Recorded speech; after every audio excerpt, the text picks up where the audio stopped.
A half-century ago, for 13 days in the fall of 1962, the world stood on the brink of nuclear war. In our Sunday morning cover story, national security correspondent David Martin looks back at those 13 days in October. On October 14, a recon plane returns with the first hard photographic evidence indicating the presence of Soviet offensive missiles in Cuba.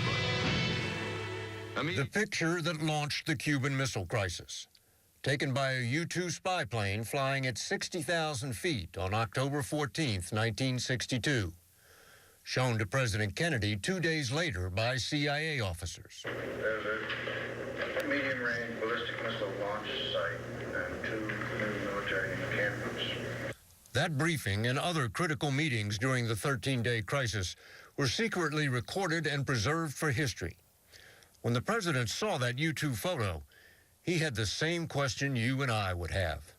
Is this ready to be fired? How long? We can't tell. I can't be how long it was fired.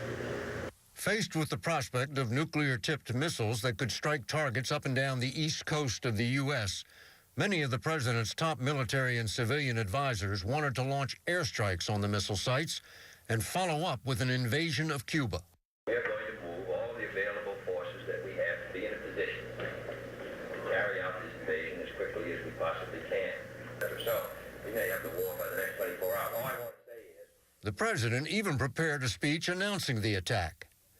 You can see it at the National Archives, where curator Stacy Bredhoff has assembled a 50-year anniversary exhibit. So the first line of this speech would have gone, "This morning, I reluctantly ordered the armed forces to attack and destroy the nuclear buildup in Cuba." Oh. So I think these are the kinds of things that really bring home the fact of how close we actually came. This government feels obliged to report this new crisis to you in fullest detail. The speech he did give stopped short of declaring war, but not by much. It shall be the policy of this nation to regard any nuclear missile launched from Cuba against any nation in the Western Hemisphere as an attack by the Soviet Union on the United States, requiring a full retaliatory response upon the Soviet Union. Before he started a chain reaction that could lead to all-out nuclear war, the president needed better pictures of those missile sites, the kind that could only be taken by low-level reconnaissance flights.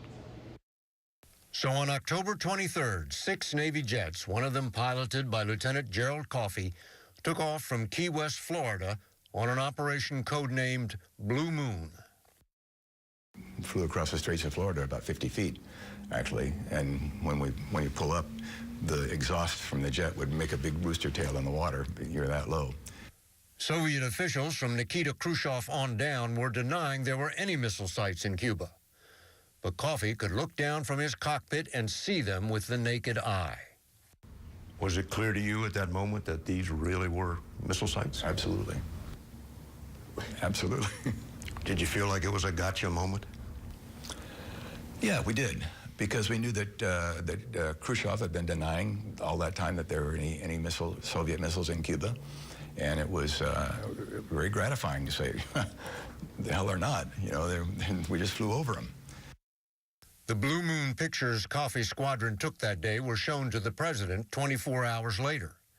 The day after that, Adlai Stevenson, America's ambassador to the United Nations, showed them to the world and demanded an explanation from the Soviet ambassador. I should like to say You will have your answer in due course. I'm prepared to wait for my answer until hell freezes over, if that's your decision. That same day, the 25th of October, Coffey was once again screaming over Cuba at treetop level. Unarmed, unescorted, But fast and low. but unafraid? I wouldn't say unafraid necessarily, but the excitement of doing something, knowing it was going to be really important, I think overcame any sense of fear. What he found on that mission was a game changer. I'm going across a missile site, and I kind of glance off to the left, and I see what looks like a motor pool. And it's half covered by camouflage netting and so on, and just a bunch of vehicles that I couldn't really identify individually as to what they were. But it looked important, so I wrapped the airplane off to the side and pulled real hard to make that sharp turn to the left. The cameras captured short-range Frog missiles that could fire nuclear warheads against American soldiers and Marines hitting the beach in Cuba. 120,000 troops were gathering in Florida. But CIA Director John McCone told the president those short-range missiles were, quote, evil stuff that dramatically changed the odds for an invasion. So an invasion, whether or not it succeeded in taking out the missiles, really could have been a disaster. Yeah, it could have sparked a nuclear confrontation. They used the nuclear weapons first against the invading force. And then the United States would have had to retaliate somehow. And there you go. Yeah. Armageddon. Yeah. With U.S. warships blockading Cuba, the crisis reached its peak on October 27th, known to historians as Black Saturday. Some of the missiles were now ready to fire. And in the middle of another of the almost non-stop meetings at the White House, the Secretary of Defense received an alarming report. The U-2 was shot down. The Greyhound shot down. Yeah. Pilot killed. Pilot's body is in the plane. Well, this is much of an escalation by them, isn't it? They fired the first shot. You know, you can just hear the tension in their voices. It's different from the earlier recordings. It is. Yeah, you can really hear the pressure building. And I think you do get a sense of, even while these discussions are going on, the clock is ticking, time ticks away on us, as the president says, because those missile sites are getting closer and closer to being operational. Hanging over it all was a critical unknown. Where were the nuclear warheads that would go on top of the missiles? We need to know where these warheads are, and we have not yet found any probable storage of warheads. That mystery remained secret for more than 4 decades until historian Michael Dobbs found thousands of unpublished photos taken by the Blue Moon pilots. They've been just sitting in the National Archives waiting for a researcher to come and look at them.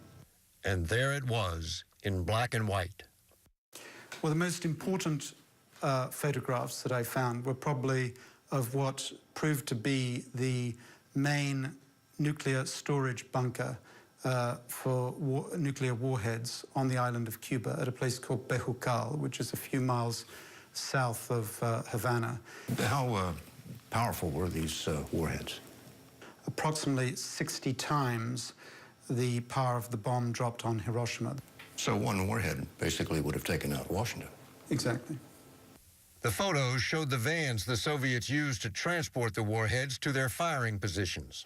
So I'd actually talked to one of the Soviet officers who was responsible for preparing the missile, and he told me that at the height of the crisis on Black Saturday, they were ready to fire within 2.5 hours.